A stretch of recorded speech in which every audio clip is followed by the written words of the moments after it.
Already వెండితెర మీద language barriers చెరిగిపోయాయి.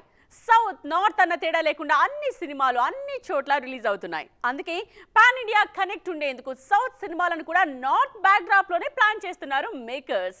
అలా ఉత్తరాది నేపథ్యంలో వస్తున్న సినిమాలు ఈ మధ్య సౌత్ స్క్రీన్ మీద ఎక్కువగా కనిపిస్తున్నాయి. నాని హీరోగా తెరకెక్కిన రీసెంట్ మూవీ హాయ్ నాన్న రొమాంటిక్ డ్రామాగా తెరకెక్కిన ఈ సినిమా కథ ఎక్కువ భాగం ముంబై నేపథ్యంలోనే సాగుతుంది. షూటింగ్ కూడా చాలా వరకు అక్కడే చేసింది యూనిట్. నేపథ్యం ఉత్తరాది అయినా మన ఆడియన్స్ కు కూడా బాగా కనెక్ట్ అయింది హాయ్ నాన్న. పూరి జగన్నాథ్ రామ్ కాంబినేషన్ లో తెరకెక్కుతున్న డబుల్ స్మార్ట్ కూడా ముంబై నేపథ్యంలోనే సాగుతుంది. అందుకే షూటింగ్ అంతా అక్కడే చేస్తోంది movie team.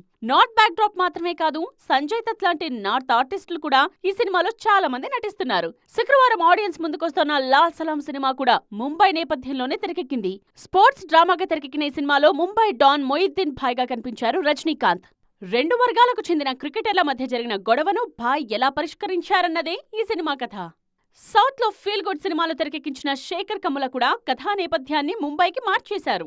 Dhanush Nagarjuna combination లో రూపొందిస్తున్న సినిమాకు నార్త్ బ్యాక్ డ్రాప్ సెట్ చేశారు.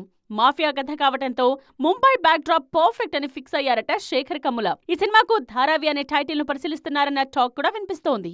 దుల్కర్ సల్మాన్ హీరోగా వెంకీ అట్లూరి దర్శకత్వంలో తెరకెక్కుతున్న periodic drama lucky Bhaskar. Financial crime నేపథ్యంలో రూపొందుతున్న ఈ సినిమా కథ కూడా ముంబైలోనే జరుగుతుంది.